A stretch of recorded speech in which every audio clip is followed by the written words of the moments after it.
Good morning, everyone. My name is Justin Morales, and at the end of today's presentation, you will be thoroughly propagandized and heavily indoctrinated into a deep-seated and eternal love for nuclear power and a long-lasting scorn for all other inferior forms of energy production. How do I do the next slide? Spacebar or arrow keys? It's hidden right below the. This is relevant. Here's some facts about the automobile industry. Some early objections, actually the funniest early objection I found online in reading old newspaper articles during the early proliferation of automobiles was one man wrote in saying he was worried that if people started driving cars, that when they got drunk at bars, they wouldn't be able to pass out on their horse and go home automatically because horses knew the way home. And you can't do that in a car. Now, nowadays, that objection seems ridiculous because we understand all the advantages of automobiles over horses. There was lots of concern about safety, regulations, the infrastructure costs. But we can see now that over time, the laws have evolved to make us safer than, as far as transportation goes, than before cars ever even existed. Not to mention the evolution of modern safety standards that are implemented and required by law in all vehicles before they're even sold. Some common objections to nuclear power is mostly around safety. They're worried about meltdowns and waste. They're worried about a lack of regulation, a lack of government-ordained disposal sites, high construction costs, and environmental impact due to cooling water usage. We'll address these later. Nuclear is still the best.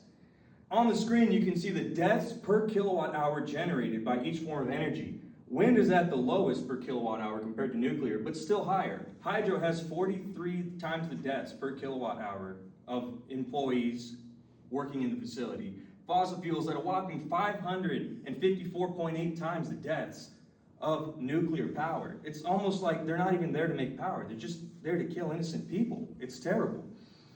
Let's talk about the landmass used. Fossil fuels, huge footprint. Hydro, pretty dang bad. Wind, look at that, 1,690 times the landmass used per kilowatt hour generated. Think about all the forests they're cutting down, all the little baby animals they're running over. It's terrible. Green energy? I don't think so.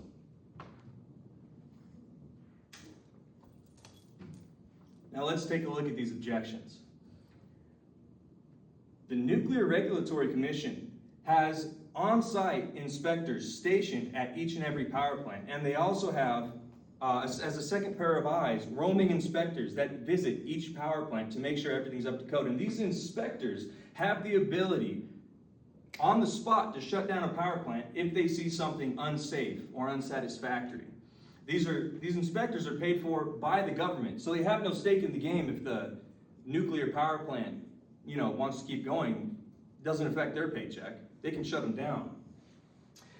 Decommissioning is one of the most highly regulated processes in the United States. They have to have an entire, I forgot how many pages.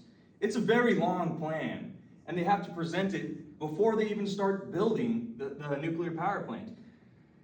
Emergency evacuation and emergency preparedness plans, they have to do drills at least twice a year on these things. And these plans have to be inspected by the NRC inspector. So the whole idea of it being unregulated is just not true. It's one of the most highly regulated industries in the United States.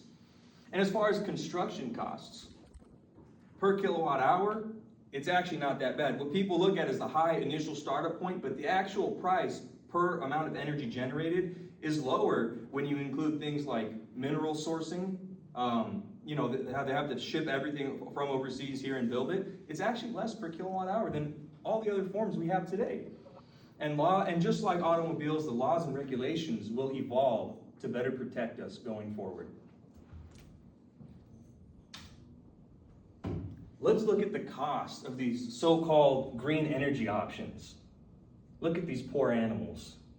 This is where wind and solar get you.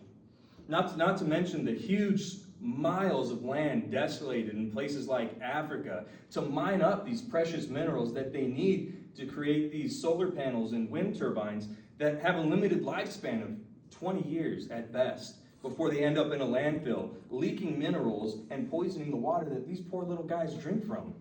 It's a real travesty. And the land usage. Again, wind farms per kilowatt hour are almost 1,700 times the footprint of a nuclear power plant. Think about all the poor baby birds. Oh, and the birds fly into the wind turbines and just get totally chewed up. It's awful. So, what I'm advocating for is a total halt to all so-called green energy and to take all that money and put it into nuclear. And now, this isn't in the slide at all, but I think this is a sign from God. Why does uranium glow green? Because it's obviously the green choice.